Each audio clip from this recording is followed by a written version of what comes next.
সোমবার সকালে প্রতিদিনের মতোই স্কুলে গিয়েছিল ৭ বছরের রাইসা মনি, কিন্তু আর ফেরা হয়নি তার। রাজধানীর হাসপাতালগুলোতে ছুটছেন তার মা, বাবা ও স্বজনরা। রাইসার মামা সাগর হোসেন মঙ্গলবার সকালে তার ক্লাসরুমে গিয়েছিলেন সন্ধান করতে। জানালেন আদরের ছোট্ট মেয়েটিকে কোথাও খুঁজে পাওয়া যায়নি, তবে পাওয়া গেছে রাইসার পুড়ে যাওয়া স্কুল ব্যাগ, বই, খাতা। ভাগ্নির সন্ধানে সবার সহযোগিতা চাইলেন তিনি। প্রত্যেকটা মেডিকেলে গেছি আমি সহ, আমাকে আরও অনেকে আছে, ভাই ব্রাদার আছে, আমার বনাইয়ের ভাই ব্রাদার আছে, সবাই মিলে সব মেডিকেলে খুঁজে 8-10টা মেডিকেলে খুঁজে আমার কোথাও তার কোনো সন্ধান পাইনি। কাল থেকে এই বন্ধু না পেয়ে অবশেষে আমি আবার তার স্কুলে আসছি। স্কুলে আসে এখন কোনো কিছু না পেয়ে কোনো যে জায়গা যায় সে জায়গায় তথ্যকেন্দ্র বন্ধ, এ জায়গা গেলে ও জায়গা বন্ধ, কোনো টিচাররা কথা বলতে চাচ্ছে না। তারপরে যদি কোনো টিচারের কাছ থেকে কথা বলি, নাম্বার দিয়ে দিলি, ফোন দিলি আর রিসিভ করতেছে না। অবশেষে আমি যে জায়গায় দুর্ঘটনা ঘটছে তার পাশেই নাইকেল গাছের সাথে ওই জায়গায় আমি টুকাই তার ব্যাগ পাইছি, ব্যাগ এবং খাতা, ব্যাগ আর খাতা পাইছি পুরো অবস্থায়। এই যে এখন আমি এই পাইছি, তাই ছাড়া তার কোনো কিছু আমি পাইনি। তা আপনাদের কাছে আমার রিকোয়েস্ট, আমরা যে অবস্থায় পাই, যে রকমের পাই, জীবিত অথবা মৃত যাই পাই, আমরা তার শেষ স্মৃতিটুকু পাতে চাই। যেভাবে পারেন আপনারা এই ভিডিওর মাধ্যমে সেটা একটু প্রচার করে দেন, যাতে আমরা তার সন্ধানটা পাই অন্তত। রাইসার মতো এখনও নিখোঁজ অনেক শিশু। হাসপাতাল থেকে হাসপাতালে ছুটছেন স্বজনরা, কিন্তু কেউ জানে না তারা কোথায়, বেঁচে আছে কিনা। চিকিৎসকরা বলছেন, যেভাবে শিশুদের দেহ পুড়ে গেছে, মৃতদেহ শনাক্ত করতে সময় লাগবে আরও। চোখের সামনে অনুজদের পুড়তে দেখেছে মাইলস্টোন স্কুল অ্যান্ড কলেজের শিক্ষার্থীরা। কিছুতেই ফিরতে পারছে না স্বাভাবিক জীবনে। তাই ছোট ছোট সেই শিশুদের ছিন্ন ভিন্ন শরীর উদ্ধার করেছিলেন যারা, তাদের একজন দ্বাদশ শ্রেণীর শিক্ষার্থী মাহাথির জানাচ্ছিলেন অভিজ্ঞতার কথা। তখন ইমোশনেতে বেশি বাঁচানোটা প্রয়োজনীয় ছিল, এই জন্য বুকের উপর পাথর রেখে কাজটা করতেছিলাম। একদম একটা ফায়ার সার্ভিসের যখন একটা বাচ্চার বুকে পানি দিয়েছিল, ওনা ওই বাচ্চার পুরো বডির প্রায় 50 থেকে 60% পুড়ে গেছিলো।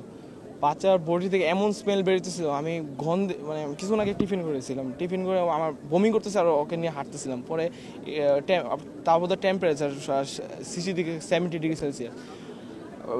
দেওয়ালের মধ্যে যা হাতটা যে একটু লেগেছিল, হাতের চামড়া লেগে গেছে একদম।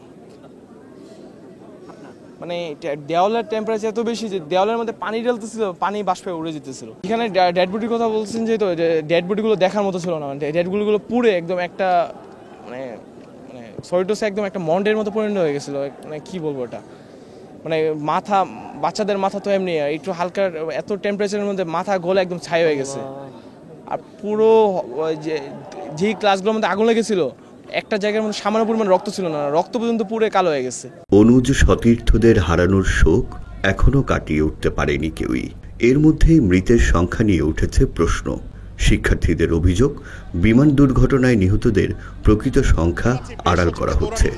অভিযোগের তীর সেনা ও নৌবাহিনীর দিকেও। তারা কত খুঁজতেছে তাদের সন্তানদেরকে, খুঁজে পায় লাস্টে রাত 3টার দিকে জানতে পারে যে মরে গেছে হসপিটালের মধ্যে।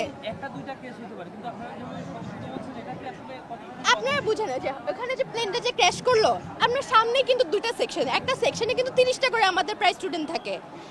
30টা সেকশনে একদম পুরো জ্বলে পুরো ছাই হয়ে গেছে।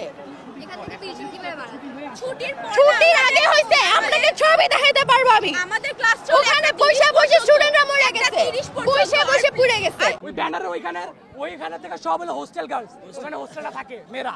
ওই মেয়েরা ভিডিও করছে, ভিডিওটা আমাদের একটা গ্রুপ আছে মাইলস্টোন গ্রুপ, ওই গ্রুপটার ভিতর পাবলিশ হয়েছে। ওই ভিডিওটা আমরা হয়েছে কিন্তু কোনো খবর চ্যানেলে পাইনি। ওইখানে যে আর্মির একটা অ্যাম্বুলেন্স ঢুকছে, রাত্রে 1টা বাজে কেন ঢুকবো আর্মি, তারপরে অ্যাম্বুলেন্স কেন 1টা বাজে, উদ্ধার কাজ তো শেষ হয়ে গেছিল 9টার আগেই, তাহলে এখন কেন ঢুকছে? আমার কথা হলো এইটা। এরপরে মেয়েদের কাছে যে ফোন টোন ছিল সব নিয়ে নেওয়া হয়েছে, ওদেরকে লক করে দেওয়া হয়েছে, ওদেরকে বের হইতে দিবে না। ওরা কিছু একটা জানে, ওরা এই পর্যন্ত অনেকবার চিট ফলাইছে। লাস্টে কয়েকটা চিট আমরা ধরতে পারছি, ওই চিটগুলো আমরা বলছি। এই চিটটায় লেখা আছে, প্লিজ আমাদের নামান, আমরা আসতে চাই। তালা মারা মামুন স্যার আমাদের দেয় না। মামুন স্যার কাগজটা ছিঁড়ে গেছে। আরো কয়েকটা চিট আছে যেগুলো যে আমাদের যে বড় ভাইয়ার আছে ওনাদের কাছে আছে, ওই চিটগুলো আমাদের কাছে এই চিটটা আছে, এই চিটটা আমরা এখানে দিলাম। 12:30 আমরা তখনও জানি যে আজকে কেমিস্ট্রি সেকেন্ড পেপার পরীক্ষা, তখনও জানি আমরা, তখন রাত 12:30 বাজে। 2টার সময় অ্যাম্বুলেন্স ঢুকছে আমাদের ক্যাম্পাসে, যেখানে উদ্ধার কার্যক্রম সন্ধ্যা নাগাদ বন্ধ করে দেওয়া হয়েছে। কথাটা বুঝেন, 2টা নাগাদ অ্যাম্বুলেন্স ঢুকছে, আমাদের ফুল লক করে দিছে, 2 হোস্টেল ফুল লক। দেন আমরা তালা ভাঙছি, লিটারেলি তালা ভাঙছি, ওই হোস্টেলের তালা ভাঙছে, সবাই বেরিয়ে এসে দেখি এইখান থেকে এই পর্যন্ত ফুল আর্মি, তা with guns and shield also. তারপর আমরা এখানে কিছুক্ষণ মিছিল টিছিল দিলাম, রাস্তায় যাওয়ার সিদ্ধান্ত নিলাম। এক দফায় একটু হয়তো বা ইটপাটকেল ছড়াছড়ি হয়েছিল। এখন কথা হইতেছে, তখন আবার অ্যাম্বুলেন্সটা রিসেন্টলি বের হয়ে গেছে আমরা যখন ঢুকছি। এর মানেটা কি? যেইখানে আপনারা মৃতের সংখ্যা বলতেছেন 20 জন, আমি আমার ফ্রেন্ড সার্কেল সহ বের করছি তো 50+ লাশ। তাও লাশের অবস্থা এইখান থেকে এই অংশ এরকম ফুল চেহারা বিভৎস দৃশ্য, মানার মতো না। আমার হাত পা এখনো কাঁপে। এখন এর মানেটা কি? আশঙ্কা করছি একটু যদি দেখান, 1 2 3 তিনটা ক্লাস, মানে লাগার যে মোমেন্টে লাগছে ওই মোমেন্টেই উড়ে গেছে। 3টা ক্লাস 30 60 90 জন তো ওইখানেই গেছে। এদিকে মঙ্গলবার সকালে দুর্ঘটনাস্থল পরিদর্শনে গিয়ে মাইলস্টোন স্কুল অ্যান্ড কলেজের শিক্ষার্থীদের প্রতিরোধের মুখে পড়েন আইন উপদেষ্টা আসিফ নজরুল, শিক্ষা উপদেষ্টা CR আবরার এবং প্রধান উপদেষ্টার প্রেস সচিব শফিকুল আলম সহ সরকারের একটি প্রতিনিধি দল। আহত ও নিহতদের প্রকৃত সংখ্যা, নাম পরিচয় প্রকাশ এবং সেনা ও নৌবাহিনীর ক্ষমা চাওয়া সহ 6 দফা দাবিতে সকাল থেকেই বিক্ষোভে ফেটে পড়েন শিক্ষার্থীরা। আইন উপদেষ্টা সব দাবি মানার আশ্বাস দিলেও উপদেষ্টাদের প্রায় 6 ঘন্টা অবরুদ্ধ করে রাখেন তারা। আমরা আপনাদের প্রতিটা দাবি পূরণ করব, আমাদেরকে বিশ্বাস রাখেন। আমরা নিজেরা অভিভাবক হিসাবে আপনাদের প্রতি আমাদের সহানুভূতি জানাতে, আমাদের ভালোবাসা জানাতে আমরা এখানে ছুটে এসেছি। আমরা অবশ্যই আপনাদের প্রতিটা দাবি পূরণ করব।